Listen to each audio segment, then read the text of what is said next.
I began subletting a rental house cabin for a couple months in 2023 when my dad and I were bucking heads and I needed to move out. The actual renter of the apartment was having his own personal issues causing him to leave the apartment, and I'll just refer to him as my landlord to make it easier.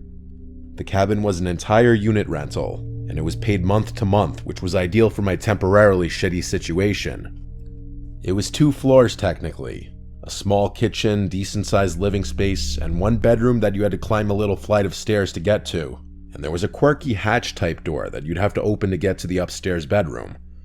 I had already been there for a month. I paid for the second month's rent already by this point, so I was fully situated there. The cabin sat at the end of a dirt road with a few other similarly sized cabin-type houses. One was vacant as far as I knew because I never saw cars parked out front or lights on. The other houses, well, I never met the neighbors, but I knew people lived in them. I work 12-hour shifts sometimes, and when I get home, I'm completely exhausted and will just go straight to bed and watch TV until I fall asleep. This was one of those nights.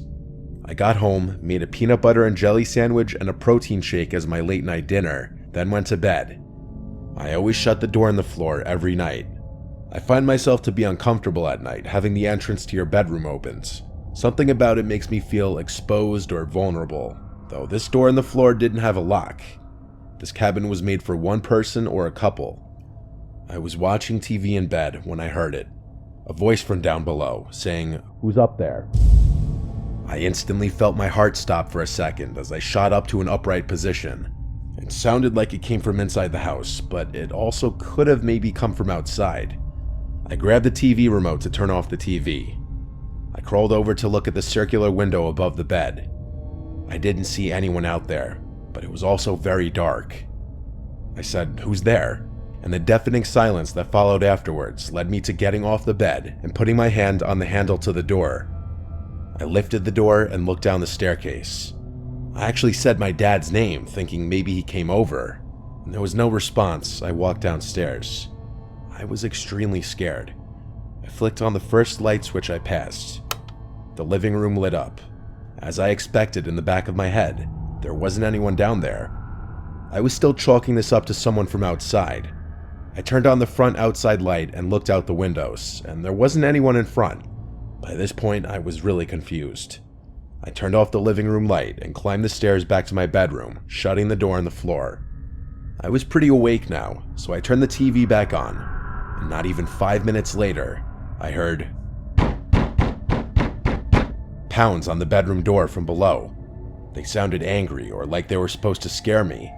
If there was any doubt before, this confirmed it. Someone was in the house. I left the TV on this time and just stayed completely motionless because I was genuinely too scared to move an inch. The scariest part was whoever was down there could easily open the door as there was no lock. I laid silent for about 20 minutes, and once I felt comfortable to move, I looked for my phone, and of course, of all times, it wasn't on my nightstand. I couldn't find it. I may have left it downstairs. So I opened the door of my bedroom and looked down the stairs. With the constantly changing light from the TV screen, I could see just a little bit down the stairs to the living room. So I went down the stairs quietly, and when at the bottom, instead of turning on any lights, I ran out the back door barefoot and ran to the nearest neighbor's house where I knew people lived, and I saw their lights were on. I knocked on the door a bunch of times, and then I noticed someone at the window next to the door, looking at me. I didn't know how long they had been watching me. I yelled through the glass explaining what happened, that I'm his neighbor, and that I need a phone to call the police. He definitely heard me, but he just stared at me. It was unsettling, and I started to back away from the door as I realized he wasn't even responding to me, just creepily watching me. I looked around the road and saw no other houses in the distance with their lights on. Momentarily, I had a thought. What if that guy had something to do with it? I went back to my rental through the back door, which was closed just like I left it. I went inside and locked it and turned on every light in the tiny house. I looked not only for an intruder, but my phone downstairs, and I finally found my phone in my car when I thought to look there. I was so tired earlier that I left it in the center console. I went back inside. The TV was still on up in the bedroom. I climbed the stairs, and when I got to the top, I saw someone sitting on my bed, staring at the TV. It was a man. I screamed, and he turned his head slowly to look at me. and before I could see anything else, I ran back down the stairs and outside, and now with my phone called 911. I sat in my locked car watching the house on the line with 911, and I saw someone walking past the backyard of the house, disappearing into the woods. I told the operator this. When a police car arrived, the one officer checked the house and upstairs room after I told him that I saw someone, most likely the intruder, walk away into the woods. He asked if I had any other places to stay that night, and so I swallowed my pride and went back to my dad's house for the night after packing some of my important stuff. I returned to the house the next day and stayed another night, then collected the rest of my stuff. Luckily, the landlord agreed to giving me some of my money back. He asked me what the man looked like, and after that, he didn't ask any more questions, which to me is pretty sus. Something was unusual in that situation, from that creepy neighbor ignoring me to the landlord's random urgent need to move out, to someone full-on breaking into the house. Maybe it's all connected, or maybe I'm overthinking it.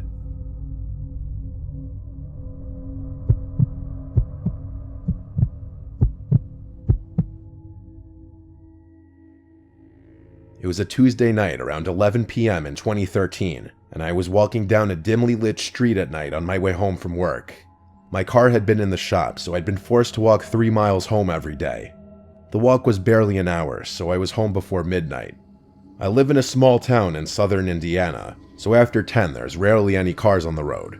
The only vehicles you ever see are truckers heading to Indianapolis.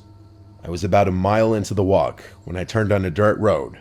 My house was off the beaten path, so I had to take all these dirt roads surrounded by forest to get there. As I was turning, I heard the sound of a motor in the distance, and it was getting closer very slowly. I saw about a quarter mile down the stretch of road I just turned off of a van moving very slowly, without its lights. At first, this didn't strike me as out of place due to the fact that the town I live in there is a pretty cheap car dealership that sells used cars and vans with broken parts, like broken headlights. So I just assumed this guy was one of their clients. I kept walking down the side road with the van still going slowly down the main road. About 5 seconds later, I jumped when I heard the sound of the van roar, and it sped up really fast, except now it had its lights on. I was startled, but not worried.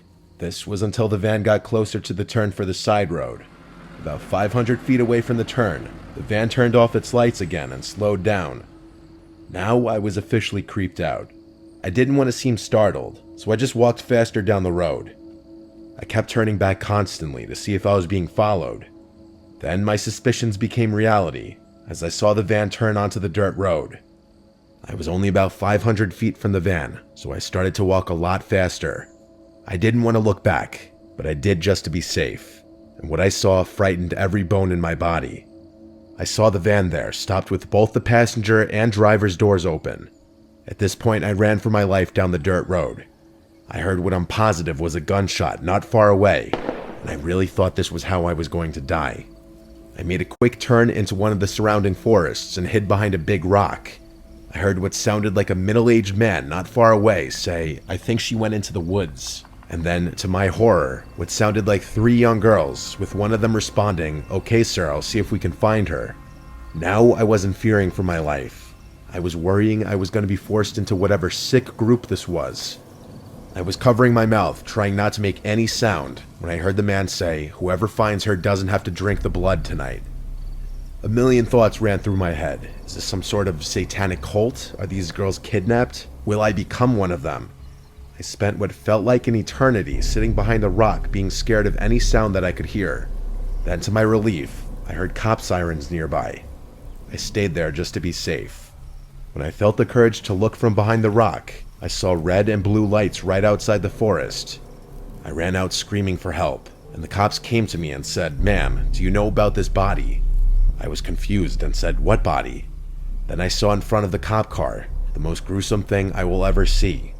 It was what looked like a naked young woman, gutted, blood everywhere. There was no van in sight.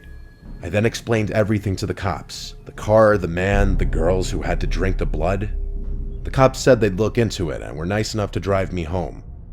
That night, when I couldn't sleep, I looked out my window to see the van, the same one from before, driving slowly without its lights on down my street. This time I was smart and wrote down the license plate.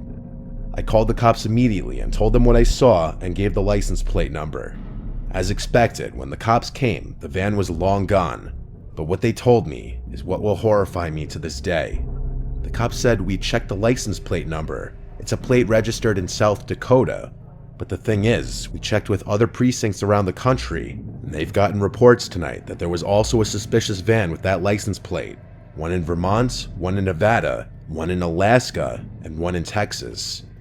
They said we'll call you if we get any more information. The cops left, and I never got a call. I don't really believe in the paranormal, so my best guess is that it was some sort of cult that used fake license plates to do their sick things all across the country, but I guess I'll never know. I moved out of Indiana, and now I make sure when I see something suspicious, I bolt.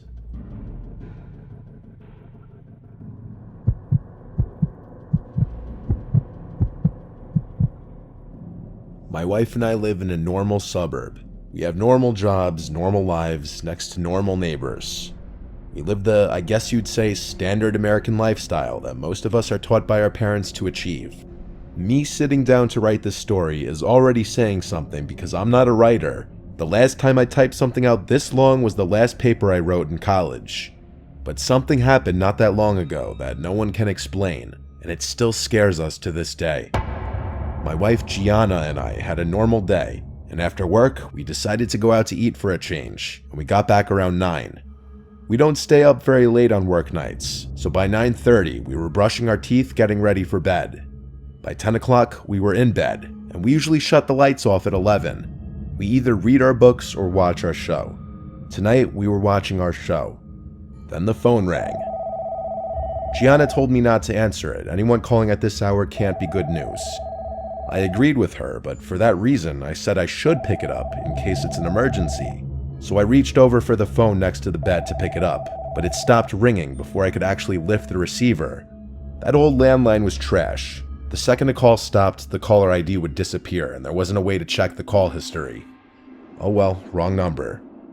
But a few minutes later, the phone rang again, so I grabbed the phone and looked at the screen. It said unknown number. Gianna and I both thought that was unusual, especially past 10 o'clock. I feel that there's a generally accepted cutoff time for phone calls, and that's after 9 p.m. I didn't pick up the phone, but right after it stopped ringing, the phone rang again. Suddenly, it felt like it was an emergency, like God forbid something happened to a relative, so I picked up in a hurry. On the other end, it was the voice of my neighbor, Al. He asked me if I knew that man standing out in front of my house. I said, "What are you talking about?" He told me to go outside and hung up. I found it insanely bizarre the way he'd just hang up abruptly like that. Gianna's face when I told her what Al just said was a look of fear. She said, "Don't go out there." I said, "I'm just gonna look out the window." I went downstairs and moved the curtain a bit to look out to the front lawn. There was definitely no one standing outside. I opened the front door and then the storm door and stepped out to the front stoop. I looked around and looked into the bushes right in front of the house. Nobody. So I got a little annoyed at the idea that Al would prank call us this late on a work night. It also just felt a little out of character for him to do that. I went back to bed and told Gianna that no one was out there and Al was probably messing with us. She was just as confused by that as I was. It just felt bizarre. She told me to call him, and so I did, but it rang and went straight to voicemail. So I left a voicemail saying, "Hey Al, what was that call about? Give me a call back." Then the phone rang. It said unknown caller again. I picked up, and it was Al again, saying before I could even say anything, "Go outside. There's someone standing outside your house." He said it in a calm, slow voice. Then he hung up. I got up and said out loud, "Alright, what the hell is going on?" I told Gianna to wait here. I went downstairs and back to the window. I looked through the curtain, and this time I saw someone standing right at the end of our walkway where it met the sidewalk. He had a hood over his head, effectively covering his face to just blackness. I was honestly shaken. I opened my door and said outside, "Can I help you?" The man just stood in place. I threatened him with calling the police. Then the house phone rang again. I closed the front door and went to the kitchen phone, and this time noticed the caller ID showed my neighbor Al's number. I picked up, and Al said in a much more normal voice, "Hey, I just got your voicemail. What was that about? I didn't call you." I was so confused. I swore to him he just called me twice, telling me about a man outside my house. He sounded even more confused than me. Then moments later, he said he doesn't see anyone outside my house. I went back out to look out the window, and that man who was standing outside my house was gone. I demanded Al tell me right now if this was a joke, and if I found out it was and he wouldn't tell me, we'd have a problem. Al claimed he was telling the truth, and he's not some immature prankster kind of guy. He's a very low-key, respectful person. I had to put him on speaker so Gianna could vouch for me that I wasn't going crazy, and that we did in fact get 2 calls from someone who sounded just like him. He did the same and put his wife on the phone as well to vouch for him. In the end, what could he really say though, except for it sounds like someone was pranking us. Eventually, we got off the phone, but I was no less horrified than I was before.